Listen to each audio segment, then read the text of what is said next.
হারানো একটা পুঁতিতে নিশি কবরেজ একটা ভারী জব্বর নিদান পেয়েছেন। গাঁটের ব্যথার জম। তবে মুশকিল হলো পাচনটা তৈরি করতে যে 5 রকম জিনিস লাগে তার 4টে জোগাড় করা যায়, কিন্তু 5 নম্বরটায় বড্ড গোলমেলে। 5 নম্বর জিনিসটা হচ্ছে 8-6টা ভূত। নিশি কবরেজ রাতে খাওয়ার পর দাওয়ায় দাঁড়িয়ে আনমনে চিন্তা করছিলেন। চারিদিকে ঘুটঘুট অন্ধকার রাত্রি, চারিদিক নিঝুম। শীতকালের কুয়াশা আর ঠান্ডাটাও একটু ঝেঁকে পড়েছে। আঁচাতে আঁচাতে নিশি কবরেজ পাচনটার কথাই ভাবছিলেন। রাজবল্লভবাবু বিরাট বড় লোক, কিন্তু গাঁটের ব্যথায় শয্যাশায়ী। ব্যথাটা আরাম করতে পারলে রাজবল্লভবাবু 1000 টাকা অবধি দিতে রাজি আছে, এবং সেটা সে নিজের মুখেই কবুল করেছেন। কিন্তু ভূতটাই সব মাটি করলে। আচ্ছা, 8-6টা ভূত এখন কোথায় পাই? হঠাৎ নিশি কবরেজের মনে হলো উঠোনের ওপাশটায়, যেখানে হাঁসের ঘর আছে, সে পাশটায় কে যেন দাঁড়িয়ে আছে। নিশি কবরেজ চেঁচিয়ে উঠল, কে রে, কে রে, কে ওখানে, ওখানে কে? কেউ জবাব দিল না। নিশি কবরেজ জলের ঘটিটা রেখে হ্যারিকেন আর লাঠি গ্যাসটা তুলে নিয়ে বেরিয়ে এলেন। দিনকাল ভালো নয়। চোরছাঁচেরও দারুণ উপদ্রব আছে। ঘরে কিছু টাকাও আছে, সোনাদানাও মন্দ নেই। বাঁ হাতে হ্যারিকেনটা তুলে ডান হাতের লাঠিটা নাচাতে নাচাতে কয়েক পা এগোতেই উঠোনের ওপাশ থেকে একটু গলা খ্যাঁকানির বিনয় শব্দ হলো। চোরের তো গলা খ্যাঁকারি দেওয়ার কথা নয়। কে রে, কে ওখানে, কে? ওপাশ থেকে কোনা সুরে জবাব এলো, মানে আমি হলুম গো রামহরি। না থুড়ি, আমি হলাম ধনঞ্জয়। নিশি কবরেজ আলোটা ভালো করে তুলে লোকটাকে দেখতে চেষ্টা করল। রামহরি বা ধনঞ্জয় নামে এরকম কেউ আছে কিনা গায়ে? কিন্তু কোথা থেকে আসা হচ্ছে শুনি তোমাদের? আর দরকারটাই বা কি? রুগী দেখতে হলে রাতে বিশেষ সুবিধা হবে না, বলে রাখলাম, দিনের বেলা এসো। কে যেন বলে উঠল, আগে ওসব কিছুই নয়। নিশি কবরেজ লোকটাকে ঠিক ঠাউর করতে পারছেন না। তার চোখের জল কিছু কম নয়, হ্যারিকেনও কালি পড়েনি, তবু ভালো মতো লোকটাকে দেখতে পাচ্ছে না। শুধু বুঝতে পারছেন হাঁসের ঘরের পাশে খুব কালো একটা লম্বা পোনা ছায়া কি যেন একটা দাঁড়িয়ে আছে। নিশি কবরেজ মনে মনে ভাবলেন, এই চোখের বোধহয় 12টা বাজলো এতদিনে। না, কাল থেকে চোখে 3 বেলা ত্রিফলা জল দিতে হবে। নিশি কবরেজ বললেন, রুগীর ব্যাপার নয় তো, এত রাত্রে চাও কি?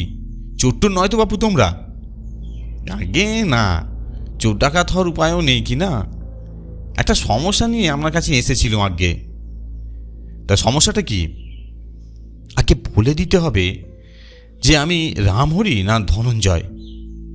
নিশি কবরেজ তো খ্যাঁক করে উঠলেন, হ্যাঁ ইয়ার কি হচ্ছে? তুমি রামহরি আর না ধনঞ্জয়, আমি কি করে বলবো? আমি তোমাকে চিনেই না। আগে আপনি আমাদের চেনেন, থুড়ি চিনতেন। আমরা দুজনেই গেলবার ওলা উঠায় মরলুম, মনে নেই? আপনার পাচন ফেল মারল। নিশি কবরেজ আঁতকে উঠে বলেন, তোমরা? ওরে বাবা, আগে ভয় পাবেন না, আমরা বাড়ি দুর্বল জিনিস। নিশি কবরেজ কাঁপতে কাঁপতে বললেন, পাচনের দোষ নেই বাবা, সবই কপালের ফের।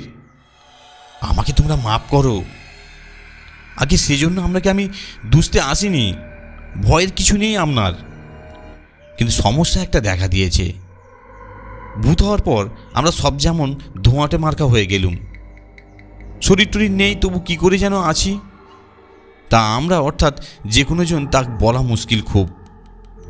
তা আমরা দুজন খুব মাখামাখি করি, বুঝলেন? খুব বন্ধুত্ব ছিল তো দুজনের। এ ওর শরীরে ঢুকে যায়, ও ওর শরীরে মিশে যায়, কিন্তু মাখামাখি করতে গিয়েই কে যেন কোনজন তা গুলিয়ে গেছে। বলো কি হে? আগে হ্যাঁ, সেই কথাটাই তো বলতে আসা।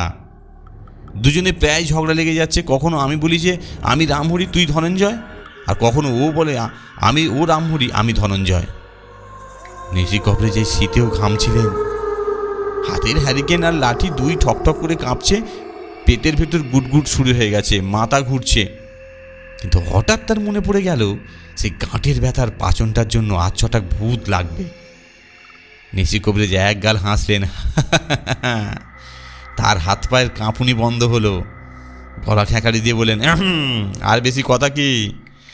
তবে এখন তোমরা যেমন বেগুন পোড়ার মতো চেহারা হয়েছে, তাতে তো তোমাদের কিছু বোঝার উপায় নেই। একটু ধোয়ার দরকার আছে, বেশি কষ্ট হবে না। একটা পাচনের মধ্যে মিনিট 10 সেদ্ধ করে দেবো তোমাকে, তাতেই তোমার আসল চেহারাটা বেরিয়ে আসবে। বটে বলে কালো জিনিসটা এগিয়ে এলো। নেশি কবরেজ আর দেরি করলেন না। নিশুতি রাতেই পাচনটা উনুনে বসিয়ে কোমর বেঁধে লেগে গেলেন। ভুট্টা সেদ্ধ হতে হতে মাঝখানে মাথা তুলে বলল, হলো? নিশি কবরেজ অমনি কাঠের হাতাটা দিয়ে সেটাকে ঠেসে দিতে দিতে বললেন, আরে হচ্ছে হচ্ছে হচ্ছে, তাড়াহুড়ো করলে কি হয়? তোমার তো আর গায়ে ফোঁসকা পড়ছে না হে। পাচনটা ভোর রাতে তৈরি হয়ে গেল। আরও আশ্চর্যের বিষয়, ভূতের ঝুলকালো রংটাও একটু ফ্যাকাশে মারল। নেশি কবরেজ খুব ভালো করে জিনিসটাকে নিরীক্ষণ করে বললেন, আরে তুমি তো রামহরি। ভূতটা একথায় ভারী খুশি হয়ে বলল, আগে বাঁচালেন। ধনঞ্জয়ের কাছে রামহরি গোটা 3 টাকা পেত কি না, ভারী দুশ্চিন্তা ছিল আমার। পেন নাম হয়ে আগে বলে ভূতটা মিশে গেল। নেশি কবরেজ পাচনটা বোতলে পুড়ে নিশ্চিন্ত মনে তামাক খেতে বসলেন। বড্ড ধকল গেছে। ধন্যবাদ, গল্পটি শোনার জন্য অসংখ্য ধন্যবাদ। আপনারা সুস্থ থাকুন, ভালো থাকুন, এই কামনাই করি।